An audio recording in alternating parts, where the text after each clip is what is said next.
Hi, I'm Lucy from Canterbury Hockey, and I'm here with Chris Goldsbury and Caitlin Muir, the captain and coach of the winning Under-18A women's team who just won the Vantage National Under-18s Hockey Championship up in Auckland.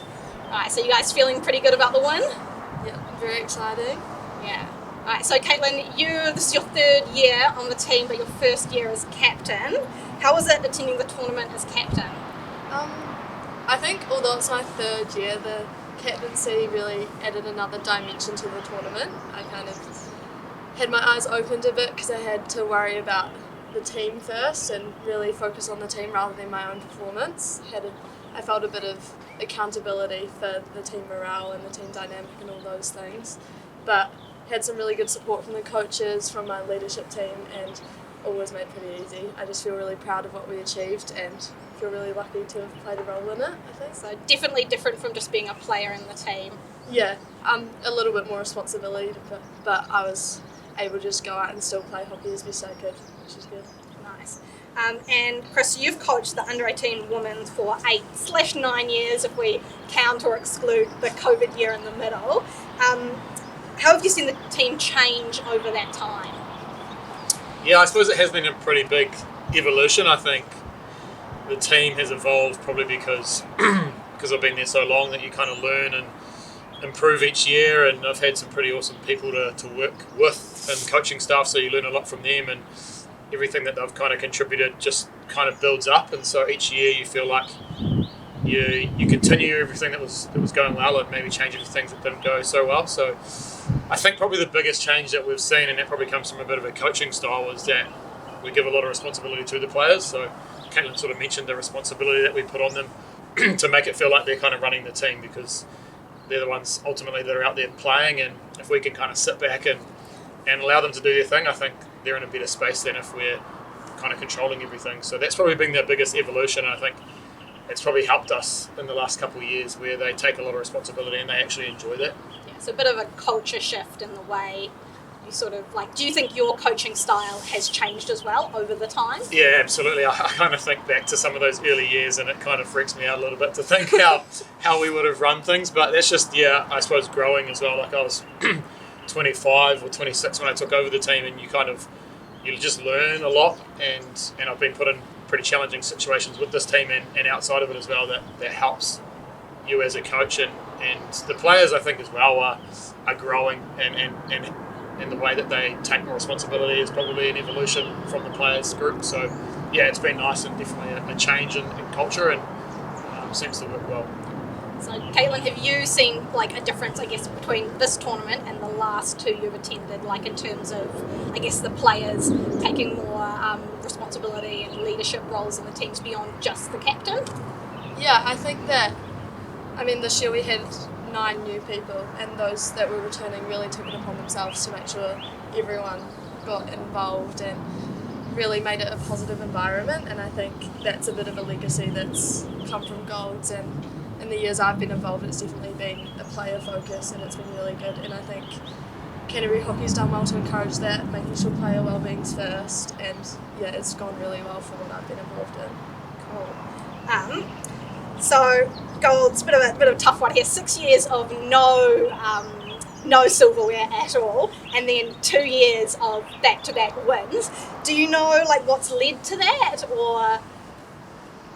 Yeah, we've had the 6 years was actually, we did really well in terms of we've always been able to come back with a medal, and something that we've been pretty proud of, but we've been pretty close to winning as well. We lost the final in shootout, and I think all of those learnings kind of help you towards what's ultimately become the last couple of years. I think we've been really focused in on making sure we have a really good group of people, and I remember a coaching program that I was on, and the one of the key speakers talked about selecting the person and then the player, and we always get really focused in on, especially a rep team, picking the best 18 players and hoping that they'll develop into the best team, whereas we've been really focused in on picking the right people and allowing them to kind of improve their skills to suit the team, and making sure people fit into the system. And I think the last couple of years we've kind of really nailed that, and you see the way that they've carried themselves as a group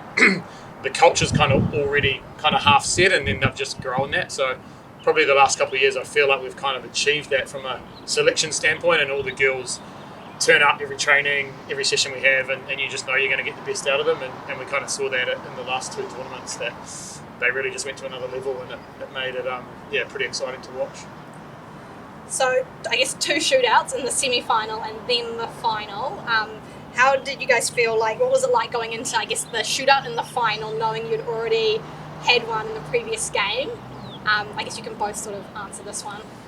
You've got a player and then a coach sort of thoughts. Yeah, it was pretty nerve-wracking, but the previous day we had gone 4 from 4 with our shootout team, and with Jamie in goal, she's very invested, very analytical, and so we also backed her. I was a bit worried because I think North Harbour had a bit of momentum in the second half of the game, but at the end of the day I did have faith in all the girls that they were going to convert and do their job. So, yeah. Is it hard when you're not taking one of the shots to sort of stand there and, like, I guess, just support? Yeah, it is out of your hands, out of your control, but yeah, we just do our best to keep positive. And what about from, I guess, a coaching perspective? 2 shootouts back to back. That's a... Yeah, like they are a tough watch. I'll be honest, and I think they were both probably situations where we came into them without momentum. Like, we conceded a goal in the semi-final a minute and a half before full time, so that was pretty tough. Kind of felt in both instances that we'd had a lot of opportunity to kind of win the game in normal time, but both times we've been pegged back. So yeah, shootouts. I mean, I think I've had 9 under 18s, and coming in I'd been 2 from 9 or something like that, or it wasn't a great record. So for that to change was quite refreshing, and the girls are really confident. I think they actually took a lot of confidence from the fact that Jamie was really confident, and then Tracy was really good with the girls, and just made sure that they were all pretty confident in their own abilities. And you kind of saw the results there. They were pretty clutch and pretty calm and composed, and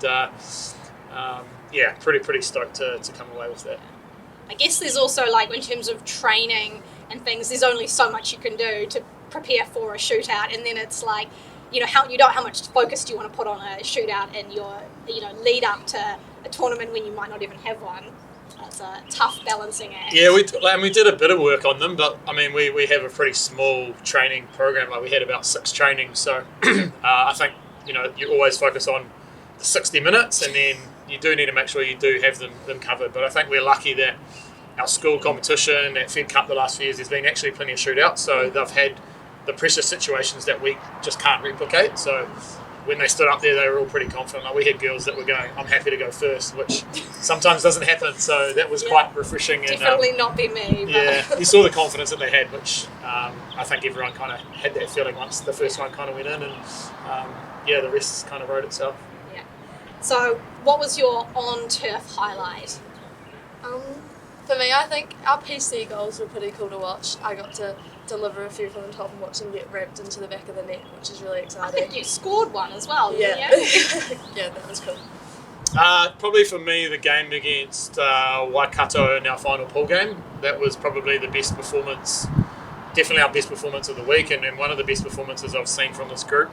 Just like, they were just on the whole game, and it was like pretty special to kind of see a team being so dominant, where, as you saw in the final, we were dominant for half, North Harbour were dominant for half, whereas that game, they were just a team that were possessed with something, and played as well as they probably could have, and that was pretty special to kind of see everything you've worked towards, they were able to produce. You had some good scores in the pool games. I think the toughest one was probably your game against North Harbour. How was it, I guess, playing them in the pool, knowing that you'd had a draw, and then having to face them in the final? Did you have some, like, I guess, sort of plans in place, knowing, like, what sort of their play style and things?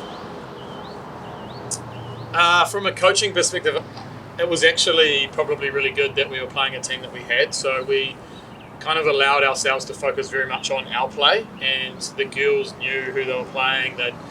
We'd debriefed that game pretty well, so they kind of knew where their strengths were and maybe where we could exploit them, and it actually allowed us to be really simple going into the final, whereas if it was a team we hadn't played, we probably would have put a lot of focus on them and everything, and the girls had watched them play in the semi-final as well, so it was probably a positive in that we could really just focus on us, and the first 30 minutes of the game we probably played as well as we could have. So that was quite good, and everything we probably expected from Harbour they produced as well. So it just made it maybe that bit more exciting as well. Definitely. What about from a player perspective?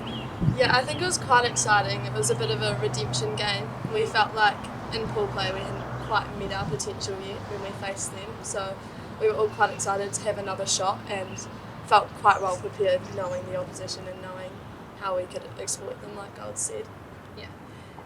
Is there something that you've learned, I guess, during the week as playing and as the captain of the team? I think we faced a few challenges which I think the whole team showed a lot of perseverance. We had some injuries, sickness, issues like that, but we all managed to rally together, and still when we were down a couple of players we managed to put on a good performance and stuff. So I think that was a challenge that we all learned from and showed a lot of resilience from, I think.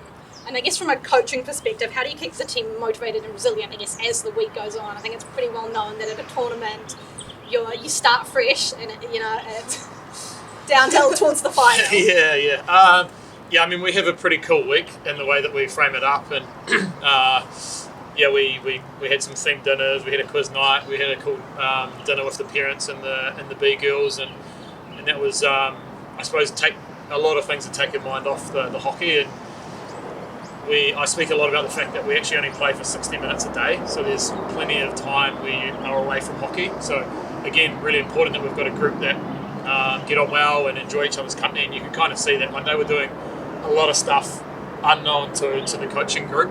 That was kind of TikTok TikToks and all that sort of scenario, which I mean, that's the way that they're wired these days, that they want to do it, and that kind of makes them enjoy life, and so you kind of just got to let them ride that out, but it's cool that they can kind of do that, and they can have some fun, and they take the piss out of each other and all that sort of thing. But then when they do turn up to play, and when they're in team talk and all that, they're pretty switched on, so they're able to switch off and do that. And we do some things to keep them motivated, but we also speak a lot about that they've got to motivate themselves, because when they take that pitch, they're kind of on their own. I guess it's the balance of you've got the hockey to play, but then having some downtime and socialising and things is actually what makes them more unified on the turf.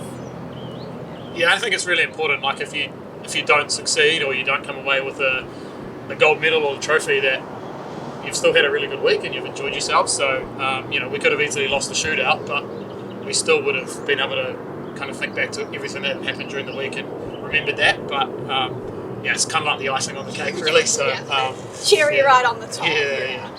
So I guess what was your top off turf experience then? I really liked our themed dinners. We had one where all the girls dressed up as boys and Golds and Felix rocked a girly outfit, which was really funny. We had to face the whole King's dining hall like that, which was a test of courage, but it was really funny. I hope there's some photos from that.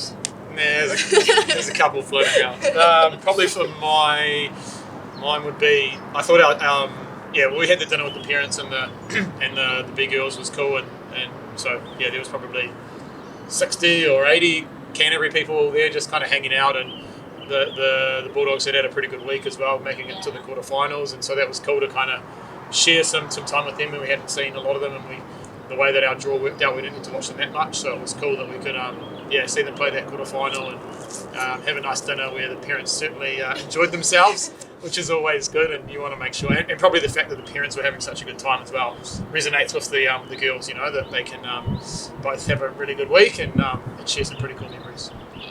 Thanks for coming down to the hockey turfs on a bit of a grim day. Congratulations on the win again. Do you want to show off the trophy, Caitlin, that you've won? There we go. Probably just one comment from me as well. Like the girls really had a lot of support throughout the whole week, and especially in that final, and they were getting messages, and all our management were getting messages before and after, and it kind of just shows how cool it is to go up and represent Canterbury, and that there's so many people that you kind of maybe don't expect to be supporting and watching. And I know that the girls are pretty stoked afterwards to get all these videos and messages to say how cool is it to see you girls playing. So I appreciate the support, and the girls are pretty stoked that they could come back and bring something to show.